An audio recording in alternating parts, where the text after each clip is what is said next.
Welcome, dear students, to today's session. The Daily Slide by Department of School Education, Class 12, Section C, Chapter 5. The name of the chapter is The Barbers Trade Union, written by Mulk Raj Anand. Let's go through the summary briefly. The Barbers Trade Union is the story of the makers of modern India, Chandu. ਮੁਲਕ ਰਾਜ ਆਨੰਦ ਨੇ ਚੰਦੂ ਨੂੰ ਆਧੁਨਿਕ ਭਾਰਤ ਦੇ ਨਿਰਮਾਤਾਵਾਂ ਵਿੱਚੋਂ ਇੱਕ ਮੰਨਿਆ ਹੈ। ਦ ਬਾਬਰਸ ਟ੍ਰੇਡ ਯੂਨੀਅਨ ਉਸੇ ਦੀ ਕਹਾਣੀ ਹੈ। Chandu was a barber by caste. Chandu ਜਾਤੀ ਤੋਂ ਇੱਕ ਨਾਈ ਸੀ। This story is about Chandu's fights against casteism. So ਇਹ ਕਹਾਣੀ ਚੰਦੂ ਦੀ ਲੜਾਈ ਹੈ ਇਸ ਜਾਤ ਪਾਤ ਦੇ ਖਿਲਾਫ। ਮੁਲਕ ਰਾਜ ਆਨੰਦ ਦ ਨਰੇਟਰ ਆਫ ਦ ਸਟੋਰੀ ਵਾਜ਼ ਅ ਬ੍ਰਾਹਮਣ ਬਟ ਹੀ ਨੈਵਰ ਬਿਲੀਵਡ ਇਨ ਅਨਟਚੇਬਿਲਿਟੀ। ਇਹ ਉਹਨਾਂ ਪੁਰਾਣੇ ਸਮਿਆਂ ਦੀ ਗੱਲ ਹੈ ਜਦੋਂ ਛੂਆ-ਛੂਤ ਕੀਤਾ ਜਾਂਦਾ ਸੀ। ਮੁਲਕ ਰਾਜ ਆਨੰਦ ਜੋ ਕਿ ਲੇਖਕ ਹਨ ਇਸ ਕਹਾਣੀ ਦੇ, ਹਾਲਾਂਕਿ ਉਹ ਬ੍ਰਾਹਮਣ ਪਰਿਵਾਰ ਦੇ ਹਨ ਪਰ ਉਹ ਇਸ ਛੂਆ-ਛੂਤ ਨੂੰ ਨਹੀਂ ਮੰਨਦੇ। Chandu was narrator's close friend since childhood. Chandu ਲੇਖਕ ਦਾ ਬਚਪਨ ਤੋਂ ਹੀ ਦੋਸਤ ਸੀ, ਬਹੁਤ ਵਧੀਆ। They used to play little games together in the village lanes. ਛੋਟੀਆਂ-ਛੋਟੀਆਂ ਖੇਡਾਂ ਜਿਵੇਂ ਬੱਚੇ ਖੇਡਦੇ ਨੇ, ਗਲੀਆਂ 'ਚ ਖੇਡਦੇ ਫਿਰਦੇ ਰਹਿੰਦੇ ਸਨ ਪਿੰਡ ਦੇ ਵਿੱਚ। Chandu was senior to the narrator by 6 months। Note ਕਰਨ ਵਾਲੀ ਗੱਲ ਇਹ ਹੈ, ਜੋ ਕਿ ਤੁਹਾਨੂੰ ਛੋਟਾ ਕੁਐਸਚਨ ਵੀ ਆ ਸਕਦਾ ਹੈ, ਕਿ ਚੰਦੂ ਅਤੇ ਲੇਖਕ ਦੀ ਉਮਰ 'ਚ ਫ਼ਰਕ ਕੀ ਸੀ। ਚੰਦੂ ਲੇਖਕ ਤੋਂ 6 ਮਹੀਨੇ ਵੱਡਾ ਸੀ। He was an expert in catching wasps. Character sketch ਦੇ ਵਿੱਚ ਤੁਸੀਂ ਇਹ ਵੀ ਲਿਖੋਗੇ ਕਿ ਉਹ ਪਰਿੰਡਾਂ ਫੜਨ ਦੇ ਵਿੱਚ ਬਹੁਤ ਹੀ ਉਸਤਾਦ ਸੀ, ਜਿਵੇਂ ਕਿ ਤੁਸੀਂ ਪਿਕਚਰ 'ਚ ਦੇਖ ਪਾ ਰਹੇ ਹੋ। For the narrator Chandu seemed to be the picture of perfection. ਲੇਖਕ ਲਈ ਚੰਦੂ ਕੀ ਸੀ? ਇੱਕ ਤਸਵੀਰ ਸੀ ਪਰਫੈਕਸ਼ਨ ਦੀ। ਉਸਨੂੰ ਲੱਗਦਾ ਸੀ ਕਿ ਚੰਦੂ 'ਚ ਕੋਈ ਕਮੀ ਨਹੀਂ, because he could make and fly paper kites of different designs. ਲੇਖਕ ਕਹਿੰਦਾ ਕਿ ਮੈਂ ਕਦੀ ਵੀ ਅਜਿਹੇ ਪਤੰਗ ਨਹੀਂ ਬਣਾ ਸਕਿਆ ਜਿਹੜੇ ਚੰਦੂ ਬਣਾ ਦਿੰਦਾ ਸੀ, ਕਿਉਂਕਿ ਉਹ ਪਤੰਗ ਦਾ ਡਿਜ਼ਾਈਨ ਵੀ ਬਹੁਤ ਸੋਹਣਾ ਹੁੰਦਾ ਸੀ ਅਤੇ ਉਸ ਦਾ ਸੰਤੁਲਨ ਵੀ ਬਹੁਤ ਵਧੀਆ ਹੁੰਦਾ ਸੀ। Look at the second picture. Chandu was not as good as the narrator at doing sums at school because his father put him to the hereditary profession of a barber at a very early age and sent him out in the village to cut hair. Chandu ਸਾਰੀਆਂ ਚੀਜ਼ਾਂ 'ਚ ਵਧੀਆ ਸੀ, ਪਰ ਇੱਕ ਚੀਜ਼ 'ਚੋਂ ਮਾਰ ਖਾ ਜਾਂਦਾ ਸੀ, ਸਕੂਲ 'ਚ ਸਵਾਲ ਕੱਢਣ 'ਚ। ਉਸ 'ਚ ਲੇਖਕ ਤੋਂ ਪਿੱਛੇ ਰਹਿ ਜਾਂਦਾ ਸੀ।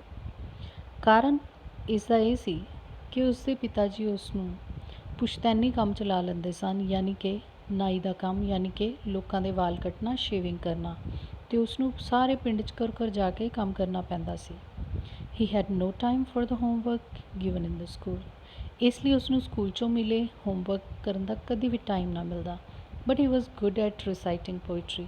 ਲੇਕਿਨ ਲੇਖਕ ਕਹਿੰਦਾ ਹੈ ਕਿ ਕਵਿਤਾ ਨੂੰ ਉਹ ਝਟਪਟ ਯਾਦ ਕਰ ਲੈਂਦਾ। Chandu enjoyed the freedom of movement after his father's death. ਜਦੋਂ ਪਿਤਾ ਜੀ ਦੀ ਮੌਤ ਹੁੰਦੀ ਹੈ ਤਾਂ ਚੰਦੂ ਨੂੰ ਇੱਕ ਤਰ੍ਹਾਂ ਦੀ ਆਜ਼ਾਦੀ ਮਿਲ ਜਾਂਦੀ ਹੈ। He used to go to the houses of the high caste people in the morning for shaving and hair cutting.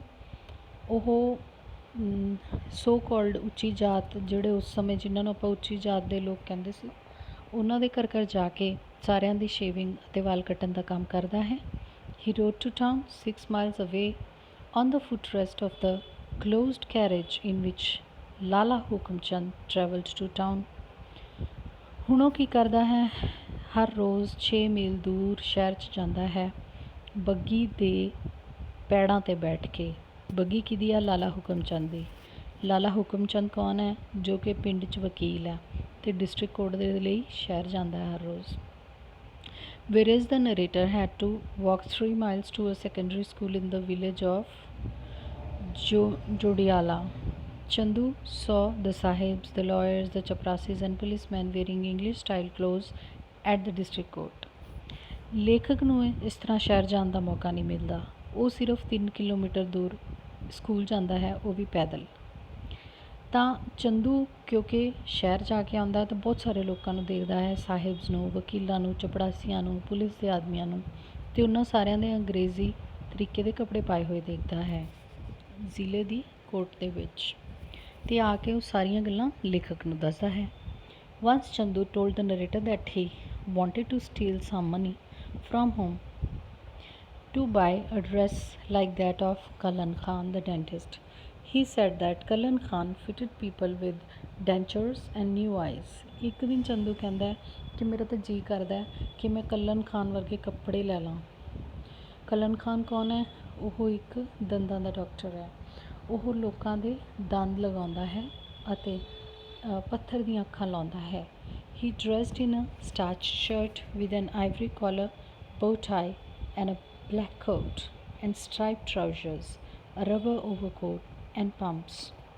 ਤਾਂ ਉਸ ਨੂੰ ਹਮੇਸ਼ਾ ਉਸ ਦੇ ਉਹ ਕੱਪੜੇ ਬੜੇ ਵਧੀਆ ਲੱਗਦੇ ਹਨ, ਜਿਸ ਦੇ ਵਿੱਚ ਕਿ ਉਹਨੇ ਮਾਵਾ ਦਿੱਤੀ ਹੋਈ ਕਮੀਜ਼ ਪਾਈ ਹੁੰਦੀ ਹੈ, ਹਾਥੀ ਦੰਦ ਦੇ ਰੰਗ ਵਰਗੀ ਕਾਲਰ ਹੈ ਉਸਦੀ, ਅਤੇ ਬੋ ਟਾਈ ਲਾਈ ਹੁੰਦੀ ਹੈ, ਕਾਲਾ ਕੋਟ, ਧਾਰੀਦਾਰ ਪੈਂਟ, ਇਹ ਸਾਰੀਆਂ ਚੀਜ਼ਾਂ, ਇੱਕ ਰਬੜ ਦਾ ਓਵਰਕੋਟ ਹੈ, ਅਤੇ ਇਹ ਸਾਰੀਆਂ ਚੀਜ਼ਾਂ ਉਸਨੂੰ ਵੱਖਰਾ ਬਣਾਉਂਦੀਆਂ ਨੇ।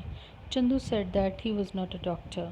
ਚੰਦੂ ਕਹਿੰਦਾ ਮੈਂ ਡਾਕਟਰ ਤਾਂ ਨਹੀਂ, but he had learned how to treat pimples, boils and cuts on people's bodies from his father. ਲੇਕਿਨ ਉਸਨੇ ਬਹੁਤ ਸਾਰੇ ਕੰਮ ਤਾਂ ਇਸ ਤਰ੍ਹਾਂ ਦੇ ਸਿੱਖ ਰੱਖੇ ਹਨ। ਉਹ ਲੋਕਾਂ ਦੇ ਚਿਹਰੇ ਦੀਆਂ ਫਿੰਸੀਆਂ ਠੀਕ ਕਰ ਦਿੰਦਾ ਹੈ, ਜਲੇ ਉੱਤੇ ਮਲਮ ਲਗਾ ਕੇ, ਲੇਪ ਲਗਾ ਕੇ ਉਸਨੂੰ ਠੀਕ ਕਰ ਦਿੰਦਾ ਹੈ, ਲੋਕਾਂ ਦੇ ਕੱਟੇ ਨੂੰ ਵੀ ਠੀਕ ਕਰ ਦਿੰਦਾ ਹੈ। One day Chandu dressed up in a white turban, a white rubber coat, a pair of pumps with leather bag in his hand। ਤਾਂ ਇੱਕ ਦਿਨ ਚੰਦੂ ਆਪਣਾ ਇਹ ਸੁਪਨਾ ਪੂਰਾ ਕਰ ਹੀ ਲੈਂਦਾ ਹੈ, ਅਤੇ ਉਹ ਸਫੇਦ ਪਗੜੀ, ਸਫੇਦ ਕੋਟ ਅਤੇ ਇੱਕ ਚਮੜੇ ਦਾ ਬੈਗ ਲੈ ਕੇ ਉਹ ਸਾਹਮਣੇ ਜਾਂਦਾ ਹੈ ਲੇਖਕ ਦੇ। Before going on his daily round he came to show the narrator his new look. ਇਸ ਤੋਂ ਪਹਿਲਾਂ ਕਿ ਉਹ ਘਰ ਘਰ ਜਾ ਕੇ ਸ਼ੇਵਿੰਗ ਕਰਦਾ, ਲੇਖਕ ਨੂੰ ਦਿਖਾਉਣ ਆਉਂਦਾ ਹੈ। ਦ ਨਰੇਟਰ ਰੀਅਲੀ ਲਾਈਕ ਚੰਦੂਜ਼ ਲੁੱਕ। ਲੇਖਕ ਨੂੰ ਤਾਂ ਉਸ ਦੀ ਲੁੱਕ ਬੜੀ ਵਧੀਆ ਲੱਗਦੀ ਹੈ, but his joy was short lived. ਪਰ ਇਹ ਖੁਸ਼ੀ ਉਹਨਾਂ ਦੀ ਘੱਟ ਜਾਂਦੀ ਹੈ। He was insulted and abused by landlord Vijay Chand, the ਸ਼ਾਹੂਕਾਰ Thanu Ram and Pandit Parmanand and other village elders for wearing the defiled clothes of the hospital folk। ਹੁਣ ਉਸਨੂੰ ਸਾਰੇ ਡਾਂਟਣ ਲੱਗ ਜਾਂਦੇ ਹਨ, ਉਸਨੂੰ ਗਾਲਾਂ ਕੱਢਣ ਲੱਗ ਜਾਂਦੇ ਹਨ, ਉਸਦੀ ਬੇਇੱਜ਼ਤੀ ਕਰਨ ਲੱਗ ਜਾਂਦੇ ਹਨ, ਜਿਸ ਦੇ ਵਿੱਚ ਸ਼ਾਮਿਲ ਹਨ ਜੋ ਉੱਥੋਂ ਦਾ ਜ਼ਮੀਂਦਾਰ ਹੈ ਵਿਜੇ ਚੰਦ, ਸ਼ਾਹੂਕਾਰ ਥਾਨੂ ਰਾਮ, ਪੰਡਿਤ ਹੈ ਜਿਹੜਾ ਉੱਥੋਂ ਦਾ ਪਰਮਾਨੰਦ, ਅਤੇ ਪਿੰਡ ਦੇ ਹੋਰ ਵੱਡੇ ਲੋਕ। ਉਹ ਕਹਿੰਦੇ ਹਨ ਕਿ ਤੂੰ ਚਮੜੇ ਦੇ ਹਸਪੀਟਲ ਦੇ ਲੋਕਾਂ ਦੇ ਇਸ ਤਰ੍ਹਾਂ ਦੇ ਕੱਪੜੇ ਕਿਉਂ ਪਾਏ ਹਨ। According to them, the low-caste barber boy had no right to education and to wear such a dress। ਉਹਨਾਂ ਦੇ ਅਨੁਸਾਰ ਉਸ ਸਮੇਂ ਛੋਟੀ ਜਾਤ ਮੰਨੀ ਜਾਂਦੀ ਨਾਈ ਦੇ ਬੱਚੇ ਨੂੰ ਕੋਈ ਅਧਿਕਾਰ ਨਹੀਂ ਕਿ ਉਹ ਸਿੱਖਿਆ ਲਵੇ ਜਾਂ ਇਸ ਤਰ੍ਹਾਂ ਦੇ ਬਾਬੂਆਂ ਵਰਗੇ ਕੱਪੜੇ ਪਾਏ। The narrator's mother too advised him not to mix with the barber boy। ਲੇਖਕ ਦੀ ਮਾਂ ਵੀ ਸਾਰਾ ਦਿਨ ਲੇਖਕ ਨੂੰ ਇਹ ਕਹਿੰਦੀ ਰਹਿੰਦੀ ਹੈ ਕਿ ਉਹ ਨਾਈਆਂ ਦੇ ਮੁੰਡੇ ਨਾਲ ਨਾ ਖੇਡਿਆ ਕਰੇ। Chandu decided to teach a lesson to the orthodox idiots of his village। ਤਾਂ ਚੰਦੂ ਨੇ ਇੱਕ ਨਿਸ਼ਚਾ ਕੀਤਾ ਕਿ ਮੈਂ ਇਸ ਪਿੰਡ ਦੇ ਪੁਰਾਣੇ ਖਿਆਲਾਂ ਦੇ ਬੇਵਕੂਫ ਲੋਕਾਂ ਨੂੰ ਇੱਕ ਸਬਕ ਸਿਖਾਊਂਗਾ। He decided to go on strike। ਤਾਂ ਉਸ ਨੇ ਇਸ ਬੇਇੱਜ਼ਤੀ ਦੇ ਬਦਲੇ ਦੁਖੀ ਹੋਣ ਦੀ ਬਜਾਏ ਇਸ ਦਾ ਹੱਲ ਕੱਢਿਆ। ਉਸਨੇ ਆਪਣੇ ਕੰਮ ਤੋਂ ਹੜਤਾਲ ਕਰ ਦਿੱਤੀ। He would not go to people's houses to attend to them। ਉਸਨੇ ਕਿਹਾ ਕਿ ਮੈਂ ਹੁਣ ਕਿਸੇ ਦੇ ਘਰ ਜਾ ਕੇ ਕਟਿੰਗ ਜਾਂ ਸ਼ੇਵਿੰਗ ਨਹੀਂ ਕਰਨੀ। He also decided to buy a Japanese cycle for 5 rupees from the gambling son of Lala Hukum Chand, so that he could go to town on it every day and conduct his hair cutting business there। ਉਸਨੇ ਸੋਚਿਆ ਕਿ ਮੈਂ ਲਾਲਾ ਹੁਕਮ ਚੰਦ ਦੇ ਘਰ ਜਾਊਂਗਾ। ਲਾਲਾ ਹੁਕਮ ਚੰਦ ਦੇ ਜਿਹੜੇ ਬੇਟਾ ਉਸਦਾ ਇੱਕ ਜੂਆ ਖੇਡਦਾ, ਉਸ ਤੋਂ ਮੈਂ ਜਾਪਾਨੀ ਸਾਈਕਲ 5 ਰੁਪਏ 'ਚ ਲੈ ਲੂँਗਾ, ਕਿਉਂਕਿ ਜੂਏ ਕਰਕੇ ਉਹ ਸਾਈਕਲ ਵੇਚਣ ਨੂੰ ਤਿਆਰ ਹੋਇਆ ਬੈਠਾ ਹੈ, ਅਤੇ ਮੈਂ 5 ਰੁਪਏ ਕੰਮ ਕਰਕੇ ਇਕੱਠੇ ਕਰ ਲੂँਗਾ। ਇਸ ਤੋਂ ਬਾਅਦ ਮੈਂ ਵਾਲ ਕੱਟਣ ਦਾ ਬਿਜ਼ਨਸ ਸ਼ਹਿਰ ਹੀ ਕਰਿਆ ਕਰੂੰਗਾ ਜਾ ਕੇ, ਇੱਥੇ ਕਰ ਜਾ ਕੇ ਮੈਂ ਕਿਸੇ ਦੇ ਵਾਲ ਨਹੀਂ ਕੱਟਣੇ। After some days Chandu showed narrator some man at the ਸ਼ਾਹੂਕਾਰ saw with unshaven and unclean faces। ਉਸਨੇ ਚੰਦੂ ਨੂੰ ਵਾਅਦਾ ਕੀਤਾ ਸੀ ਕਿ ਮੈਂ ਤੈਨੂੰ ਇਹ ਸਾਰੇ ਦਿਖਾਊਂਗਾ ਕਿੰਨੇ ਹਾਸੋਹੀਣੇ ਲੱਗਣਗੇ, ਅਤੇ ਕੁਝ ਦਿਨ ਬਾਅਦ ਇਹੀ ਹੋਇਆ ਕਿ ਸਭ ਦੇ ਵਾਲ ਵੱਡੇ ਹੋ ਗਏ, ਚਿਹਰੇ 'ਤੇ ਦਾੜੀ ਉੱਗ ਗਈ, ਕਾਲੀਆਂ ਮੁੱਛਾਂ, ਚਿੱਟੀਆਂ ਦਾੜੀਆਂ, ਸਭ ਦੇਖਣ ਦੇ ਵਿੱਚ ਬਹੁਤ ਹੀ ਬੁਰੇ ਅਤੇ ਗੰਦੇ ਲੱਗਣ ਲੱਗ ਗਏ। ਚੰਦੂ ਨੇ ਸਭ ਕੁਝ ਲੇਖਕ ਨੂੰ ਵਿਖਾਇਆ। The rumors of Chandu's strike and dirty birds of the village elders spread like wildfire. ਤੇ ਚੰਦੂ ਦੀ ਇਸ ਹੜਤਾਲ ਅਤੇ ਪਿੰਡ ਦੇ ਲੋਕਾਂ ਦੀਆਂ ਵਧੀਆਂ ਹੋਈਆਂ ਗੰਦੀਆਂ ਮੰਦੀਆਂ ਦਾੜੀਆਂ ਦੀ ਖਬਰ ਨੇੜੇ ਤੇੜੇ ਦੇ ਪਿੰਡਾਂ ਵਿੱਚ ਵੀ ਜੰਗਲ ਦੀ ਅੱਗ ਵਾਂਗ ਫੈਲ ਗਈ. Because of the shabby and unshaven face of the landlord, his wife threatened to leave him. ਜ਼ਮੀਂਦਾਰ ਦੀ ਪਤਨੀ ਨੇ ਉਹਦੀ ਸ਼ਕਲ ਸੂਰਤ ਦੇਖ ਕੇ ਜ਼ਮੀਂਦਾਰ ਨੂੰ ਕਿਹਾ ਕਿ ਜੇ ਤੇਰੀ ਇਹੀ ਹਾਲਤ ਰਹੀ ਮੈਂ ਤੈਨੂੰ ਛੱਡ ਕੇ ਚਲੀ ਜਾਊਂਗੀ. Chandu did good business in town. Chandu ਨੇ ਸ਼ਹਿਰ ਦੇ ਵਿੱਚ ਬਹੁਤ ਵਧੀਆ ਵਪਾਰ ਕੀਤਾ during these days and saved some money. ਫਿਰ ਉਹਨਾਂ ਨੇ ਕੁਝ ਪੈਸਾ ਬਚਾ ਲਿਆ. even though he bought new clothes and new tools for himself. ਇੰਨਾ ਕਿ ਉਸਨੇ ਆਪਣੇ ਲਈ ਨਵੇਂ ਕੱਪੜੇ ਵੀ ਲਏ, ਨਵੇਂ ਔਜ਼ਾਰ ਵੀ ਲੈ ਲਏ. The high caste people threatened Chandu to end the strike, but he refused to end the strike.